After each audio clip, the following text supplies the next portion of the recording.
I want to explain what's going on with inflation and the supply chain problem. But first, before I can explain inflation, I just want to review what is money. Okay, money is just a credit system or a value system that facilitates trade and production. Right?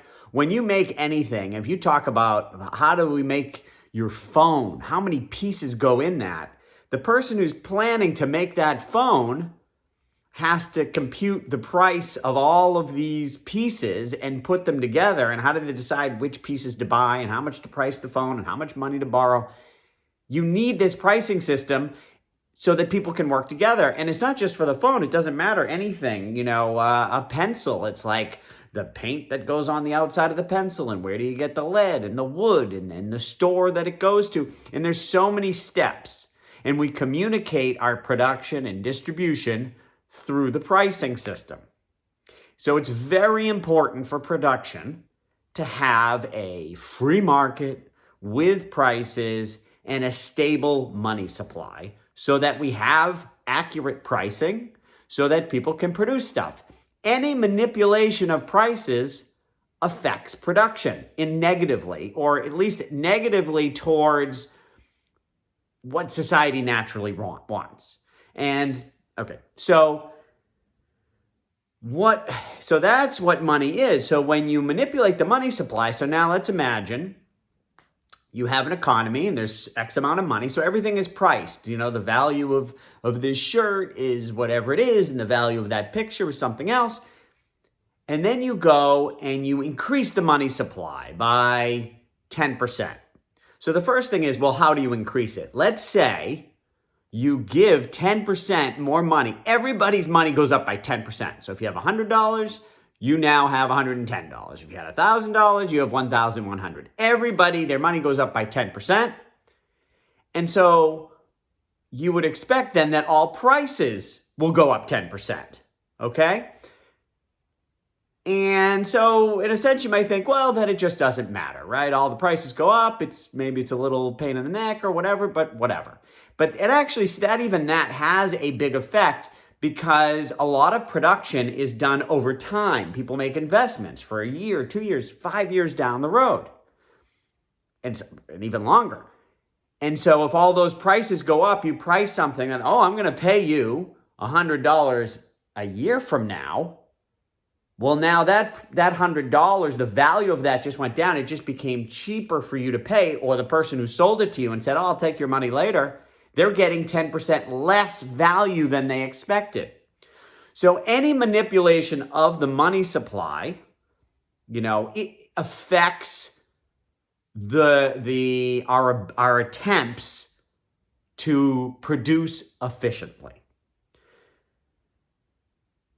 Now, so that was the idea of, which never happens, right? That money is printed and everybody gets the same exact amount. What happens is something, it's called the Cantelon effect, I believe, if I pronounce that correctly, where when they print the money, it goes to somebody first. Whoever gets that money first has an advantage, right? Because all the prices are what they are. They just print extra money and it goes to somebody. That person is able to use that money at the value system that exists. They're able to get, just got free money and buy things cheap in a sense. Now, once that money, that newly printed money goes out and spreads into the economy, then prices rise and no one has an advantage. If you're the last one to get the new money, you don't really get an advantage. And you had a disadvantage because those other people who got the free money made prices go up before you got your money. Now, in 2008, the central bank printed a lot of money, but prices didn't go up. And in fact, we haven't seen much inflation despite the central bank balance sheet growing up, through 2008 and 9, because the tradition has been they're printing the money, but they understand the problem or understood the problem of inflation. And so when they printed the money and it just went to banks and very rich people, and they put it in the reserves or in investments, and it didn't go out into the economy. It didn't help anybody except for the rich people. And I remember thinking about it. So, So if it doesn't help any of red people, like why are they printing the money? They printed that money so that they could stay in power, right? If you're a bank and you are about to go bankrupt, out of power, about to go bankrupt, what's going to happen? The people in power will lose their jobs, right? The government won't be able to spend all this money and allow these idiots to stay in power. But when they printed that money and they also support the US Treasury bond, which supports the government, all that printing of money didn't go into the economy. It was just used to make it so that bankers and politicians could stay in power because they could say, hey, look at my balance sheet. I got a lot of money. Oh, okay. Now in 2020, for the first time, we saw them print money and they gave it to people. Now, most of what they printed still went to rich people and politicians to keep them in power, but some money printed, the PPP money and checks sending to people, they printed money and it went directly to people. And so the people, they get the money and prices are what they are, and all of a sudden everyone has more money, which makes you think I have more of this money, these value credits that allow me to buy stuff. People plan to produce X amount based on the money supply, but now there's more money. So, I'm rich, I can go buy things. We just had, when you think about the economy, like what I said is, our desire to produce and create things. In 2020, did we produce and create more than ever? No, we created less. People stopped working. So why do we all feel rich? Because of the manipulation. They printed the money, gave it to people, so people feel the way they should feel if they just produced a lot of stuff and got a lot of money credit for all that production. But actually, people sat at home, but then had the effect of, I just made a lot of money. So this manipulation then makes us say, I got a lot of money, I'm going to go spend some money. So then we go out and spend. And so that's why we're seeing supply constraints, shortages, because we printed all this money and then people are buying more than the money supply told producers to produce. So now we have a problem. Okay, I'm also going to get to, I'm going to get to more things, but let me now go off of inflation for a second and just talk about the supply chain issue. So you can understand that, so we have a supply system, right? Like I said, production is not just, I'm going to go make a pencil. There's so many pieces in that. Like I said, the wood, the lead, the paint, getting those things to your factory, producing it and sending it to a store and they sell it and putting it in packaging.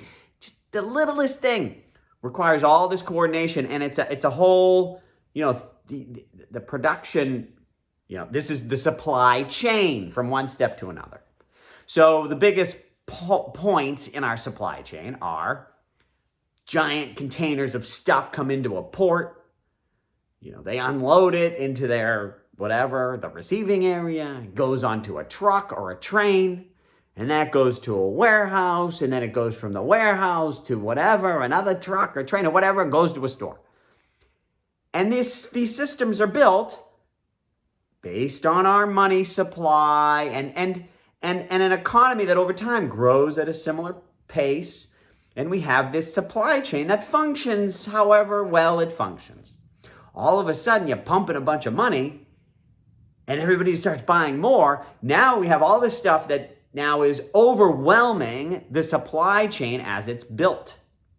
So now too much stuff is coming into the port. So now what has happened is this, and how to get out of it touches off another problem that we have. So now you got too much stuff coming into the port, right?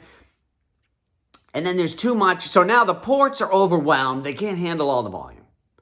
And the trucks are overwhelmed. They don't have enough trucks to move the stuff. The warehouses are overwhelmed. They don't have enough room in the warehouses.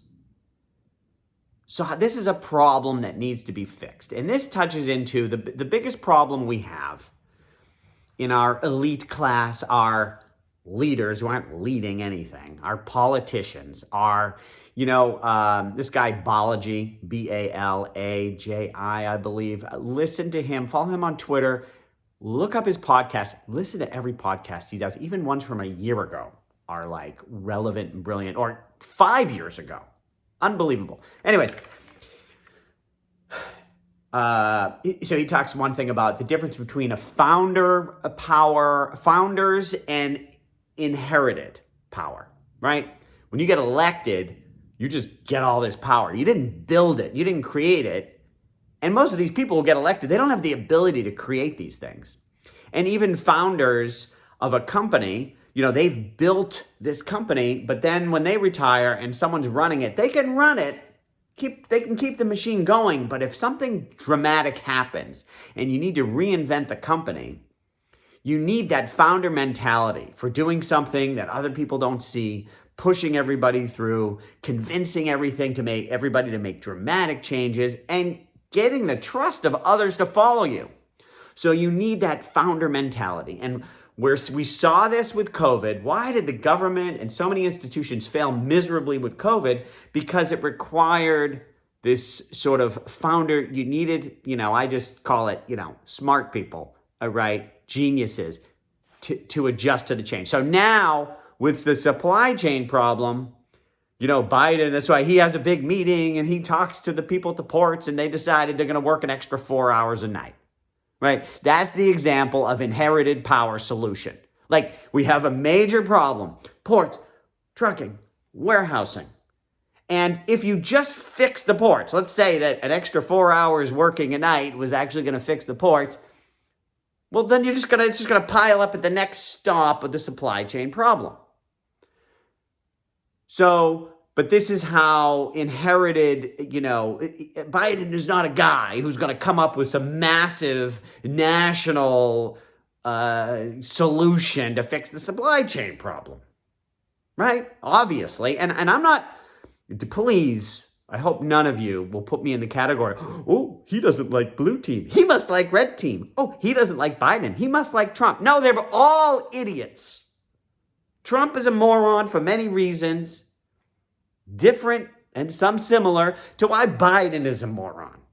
And what I'm talking about is somebody like Jeff Bezos, right? You got this logistics problem. Imagine you took him aside and you said, okay, here's the problem. How do we fix it? Now, he knows a lot, but he'd need to do some research and go check out some ports and talk to a few people and go to some warehouses, and he'd come up with a plan and then, and see it through. Could he solve this problem? Of course he could. Or who better? And I'm sure there are actually many people in the world. Bezos may be, one of the top guys for sure. But I'm sure there are several people in America or the world who could really help improve the supply chain problem. But none of those people are anywhere near being in power. So, and this problem, so the other thing to understand with the problem, as I'm seeing it develop, hey, maybe things work out, but it looks to me, it's sort of like, imagine you have like sort of you have a funnel, or well, imagine like a funnel, right? And things come in and the next one comes in and the next one comes in. And so now you're like, it's clogged. Well, it'll just keep moving at the pace it used to move at, and there's a backlog, like a long line. But I think what's happening is a little bit worse. Imagine now it just gets clogged and then it gets stuck. So we're actually now starting to move slower than we used to move, despite the increase in traffic. Kind of like a traffic jam, right? So many cars come in, you would think, well, so if everybody normally moves in the traffic at 50 miles an hour, and then you have a lot of cars, they start waiting. But what ends up happening is everyone ends up going 10 miles an hour, right? And that's sort of what we're having. And this is why we see inflation. Now here's the next important point. Coffee break. And another thing about fixing the supply chain, a lot of our issues, most of our problems, we cannot build in America anymore because it's illegal. You have regulations. We built, and you can look up these statistics. I posted some of them on Twitter about how we built the Empire State Building in whatever it is, 8 months. And we built, the San Francisco, the Golden Gate Bridge. They built it in however quickly. Now you can't build a home in less than 2 years because it's just everything is illegal. And so now you have at the ports, they can't stack containers more than 2 high and more than 2 on top of each other, right? I'm sure there's some risk involved in having it go higher, but nobody has the power to make changes to anything in order to fix this problem. It's basically illegal to fix the supply chain problem. Or I also saw a post by my buddy Balaji talked about there are these fully automated what do you call them? Ports or whatever, where it's all robots moving this stuff around 24/7. We can't just go and buy a bunch of robots now because that's illegal and the unions, and is it safe? And it would go through 3 years of regulations and fights with unions. Whereas in other countries where they just want to be, they just want to get shit done, they just go and do it. So, okay. So now let's get back to inflation.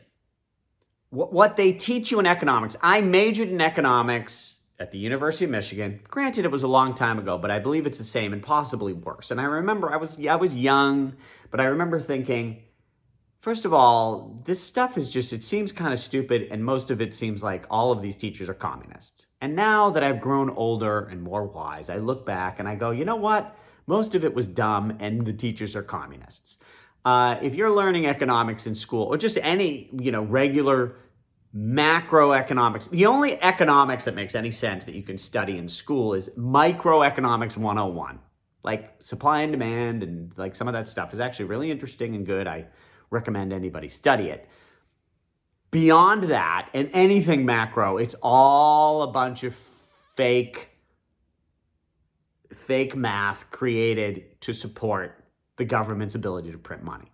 Okay, anyways, let's talk about the fake econ lessons they teach you about inflation. What they teach is that, well, if demand increases, your prices go up. Yeah, first of all, on a micro level, that's true. If I'm selling shirts and all of a sudden tons of people want my shirts, it's like, geez, I'll raise my prices, right? Yes, that's true. But why would all prices in the entire economy go up at once? Why would everybody all of a sudden buy at once? Even in a booming economy, and why is there a boom? Usually there would be a boom because there's some great value creation, some unleash of a new technology, and now people actually have more value and they have more time or more ability to produce more quickly. So there is this growth, but even that doesn't make prices go up because we created a new technology, made prices go down, and now we have more value, so we're able to buy more. So this idea of all prices going up at once based on some magical demand shift is it's incredibly rare. I'm sure there's some scenario you can imagine that, I don't know, there was imagine they didn't influence the economy they didn't do the printing and everybody stayed inside. But people ended up buying more. I don't know. If there's some scenario where everybody suddenly saves money at the same time, and then everybody starts spending at the same time, there could be some natural movement in prices. But almost all of the time, and I think Milton Friedman said it, that inflation is always, I don't remember his exact quote, but it's like, to paraphrase his quote, it was like, inflation is always due to money printing. Period. Okay? And so we have this thing where we're constantly surprised. It's like, oh my God, it's stagflation. So, like I said at the beginning, printing money is a manipulation of the money supply. A manipulation of money supply affects our ability to do production. And so manipulating the money supply, causing prices to go up, will hurt production, will hurt the economy. Stagflation always comes with inflation. Period. And like I said, it may be, and I shouldn't say always, in economics, there's always a scenario. But if you look through history, generally, it's always the same thing, right? And stagflation is just the step before hyperinflation, which is total collapse. So there's 3 levels of inflation, which the U.S. government has been through the years, and central banks through the years, because when this started, people used to remember the evils of inflation. The idea was, we'll do just a little bit of inflation. So we're just stealing a little bit, which in a sense you could argue is fine. They're taking their piece, right? Whatever. Government provides some value. We print some money. We do a little inflation, so we make a little extra on the side. Okay, and society functions, and it's all fine. Now they print too much. Now you have inflation, which fucks up the economy, and then it hurts the economy, so you have stagflation. That's phase 2. Phase 3 is you print too much. You fuck up the economy so much that the whole friggin' thing collapses. That's hyperinflation goes with collapse. And the other point that always happens with the inflation, you can look at Germany, before World War II, when they started printing a lot at first, everybody feels rich. That's step 1 in inflation. It feels good. Seems to be working. And the people who are printing and giving themselves money have lots of power.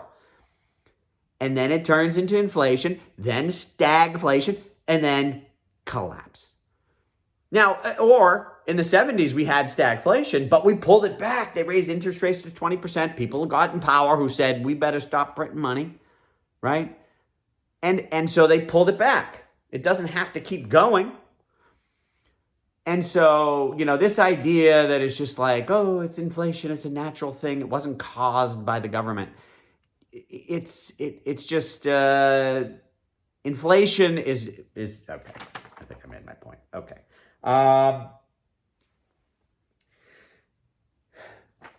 So the central bank, when it was created, central bank fiat system that we have, although it used to be based on gold, it was still gold, but the central bank system we've had has been about 250 years. Now, it used to be that the reserve asset was gold, and then they turned that in the 70s, they turned the reserve asset into U.S. treasuries. I mean, first it was gold, then it was gold and U.S. treasuries, and then it became all U.S. treasuries. But still, the system itself was a central bank system. And most central banks understood that too much inflation ruins the economy or causes total collapse. And so they were very cognizant about not causing big inflation. And that's why, we have this net 3% inflation. And that was actually a great innovation when central banks came out and they said, we're just going to have 3% inflation. Usually it was like 10%, 20% and getting crazy. And so that was actually a great improvement. I think now, with Ethereum and crypto, we're going to see inflation much lower, below 1% in general. Possibly negative at the beginning here with what Ethereum's doing. Someday I think there'll be a little bit of an increase in issuance in the long run, but below 1% is going to become the new norm. So anyways, the reason they knew, or no, right now I'd say knew, right, that you don't want to have inflation is because it fucks up the economy and that's going to hurt them. So they have to only print a little bit. And so the current dollar system, the system that we have now, all through politics, if you look at the way that, whether it's how Social Security is set up, how the dollar is working, and with the negative interest rates, it's all a big Ponzi scheme. But as long as they can print money to keep themselves in power, it's fine. And as long as everything's working and they're in charge, they can print more money. But the problem comes, as I said, if they print too much, it breaks the system. And right now, we're at that point where they printed too much. Clearly, they printed too much last year. Now, maybe, the printing has slowed recently. Now they're saying, they're going to, they're going to do tightening. And if they do, things would slow down and that hurts our risk assets and everything. But I don't believe it until I see it, right? They want to pass these two stupid, and please don't call it an infrastructure bill. They're spending bills. If they pass these giant bills to spend a bunch of money on stupid shit, whatever, another $3 trillion, they don't have that money. The central bank will have to print money to buy those bonds. That'll be more printing. So they're saying they're going to pull back, but if markets start falling, they will have to print. If they pass these bills, they will have to print. And so if they keep printing, then this inflation keeps going. It keeps fucking up the economy. And so people talk about, oh, this is all going to end badly. You probably see that phrase, end badly. Well, what does that mean? It means that the existing regime can no longer function. And there's two signs of the end game. One of them is wages going up, people making more money at their jobs. Why would that end things? That sounds like a good thing. It is a good thing. And that's the problem for the elites, is they want to keep stealing quietly, slowly, and they take a little bit.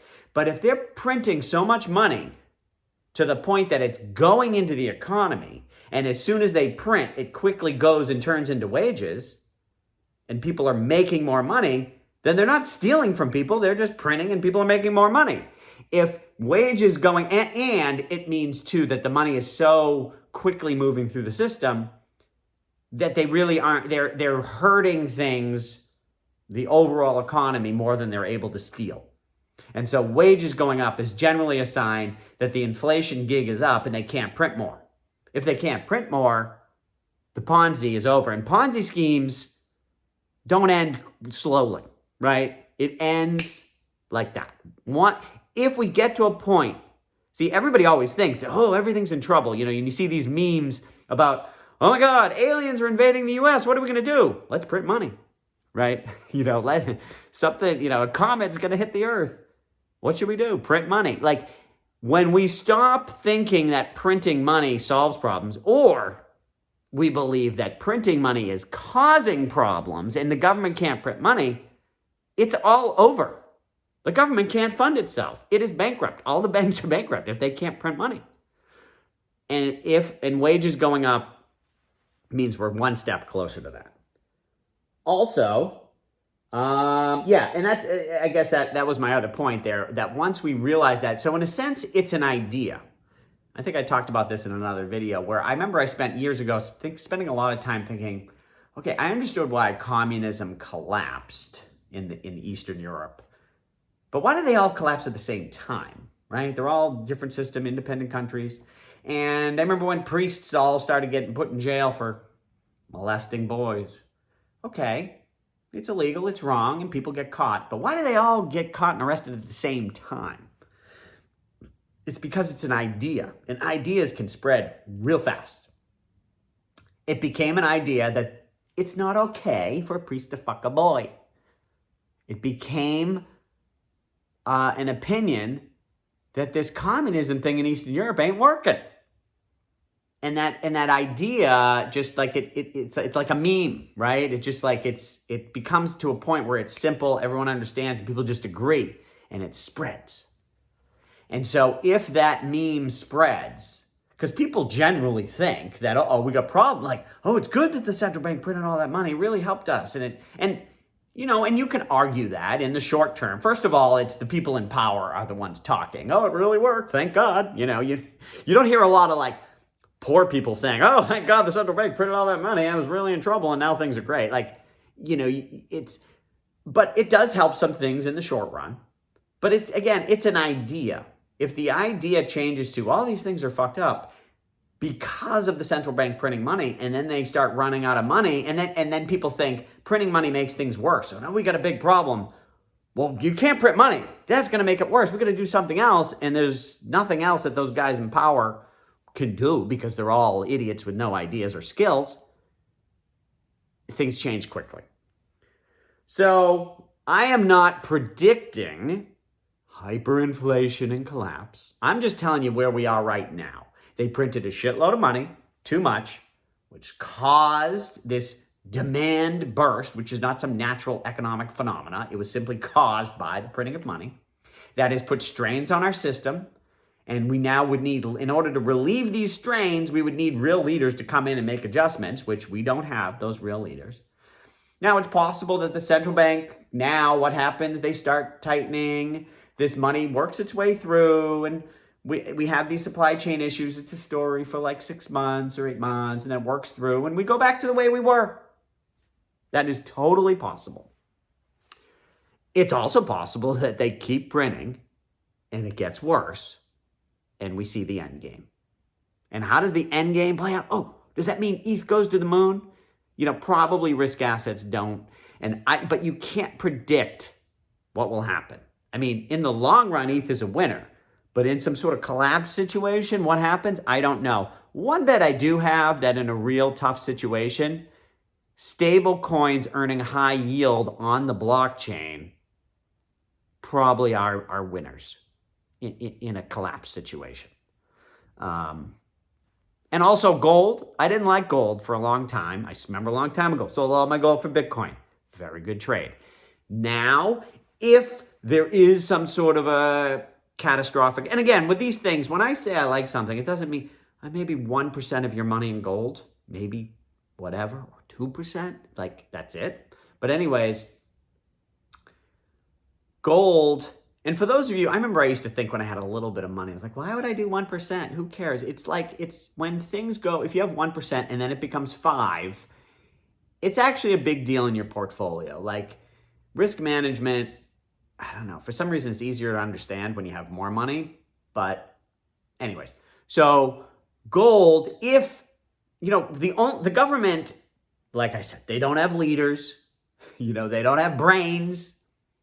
They don't have, these U.S. treasuries in a crisis situation are not capital that anybody wants. All they do have some gold.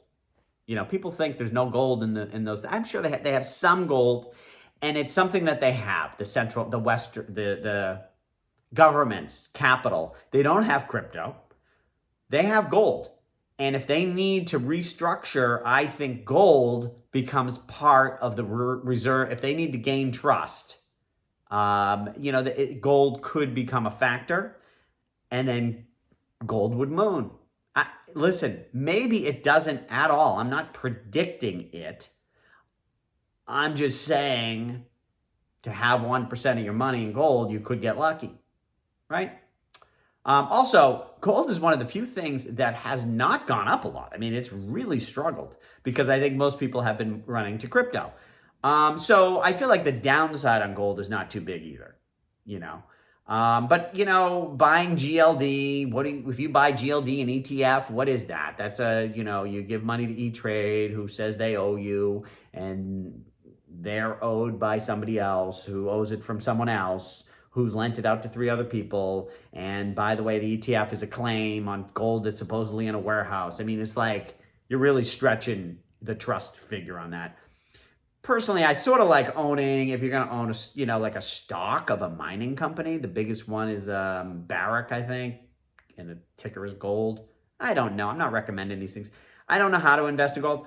Now, you can also go and buy physical gold and hide it in your closet somewhere.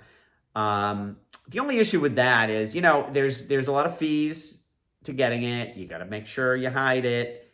And then if you want to trade, if you're like, oh, I want to sell, now you got to go back to a place and sell it, and there's a lot of fees. So it's very cumbersome. I don't know, so whatever. But anyways, those are my thoughts. Thanks for listening. Let me know what you think.